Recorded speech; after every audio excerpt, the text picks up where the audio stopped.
Chan bado haamini kama amepoteza nafasi ya kumpata Sureya baada ya Sureya kurudiana na mume wake. Leo tunaona Chan anafunguka mbele ya Sureya, anasema alikuwa anamtaka kwa sababu alikuwa anaona kabisa Faruk sio mume sahihi kwake, na alikuwa anahofia kwamba Faruk atakwenda kumtesa sana Sureya na mwisho wa siku kila kitu kitakwenda kuharibika, yani maisha ya Sureya yatakuwa hatarini.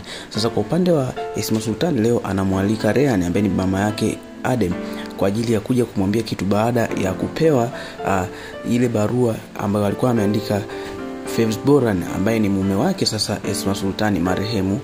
Tunaona leo anaamua kumwalika Rayhan ili aje aongee naye, na jambo hilo alikuwa anataka aje kuongea naye ili kila kitu kikae sawa, kwa sababu mtoto wake amekuwa akisumbua sana familia ya Boran. Sasa tunaona kwa upande wa Esra leo anakutana na Fikret na kumwambia Burak amekwisha kuja, kwa hiyo anaomba kila kitu ambacho anakiomba kifanyike, vinginevyo atakuja kutudhalilisha kwa kile ambacho alikuwa amekifanya, kwa sababu Burak alikuwa akiwafuatilia sana Fikret pamoja na Esra.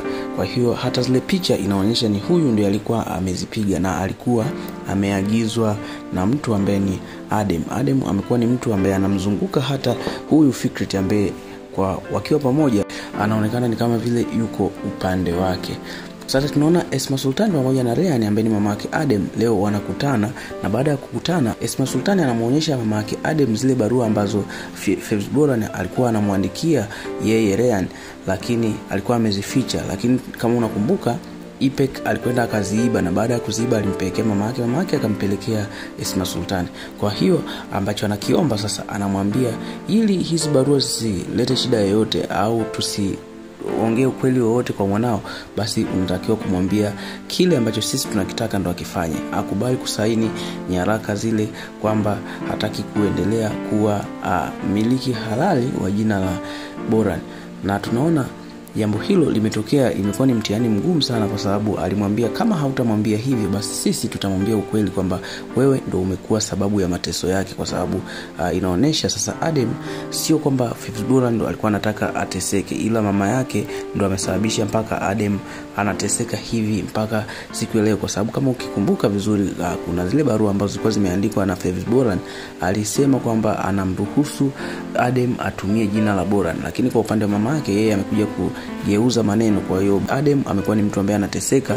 Sasa ameambiwa kama unataka tumwambie, tukimwambia je ataendelea kukuamini au upendo utapungua kwako? Wewe ndio ambaye unatakiwa kujiuliza swali hilo na uone nini ambacho unatakiwa kukifanya. Kwa upande wa Murat, le bado anampenda Bade, lakini kadri muda unapozidi kwenda tunaona anajaribu kutafuta ukaribu na Bade, lakini Nurgul amekuwa anahakikisha jambo hilo halitokei, na alimwambia kabisa Bade kwamba wewe huwezi kuwa mkamwana katika familia hii. Sasa leo ni siku ya mwaka mpya, watu wengi sana walikuwa wamealikwa katika familia hii ya Boran. Emil pamoja na familia yake, familia ya Begum, yani pamoja na Garibei na mtoto wake, yani watu wengi sana walikuwa wamealikwa katika familia hii. Kwa hiyo siku hii ilikuwa ni siku ya furaha sana katika familia hii, na tamthilia yetu inaishia hapa kwa siku ya leo.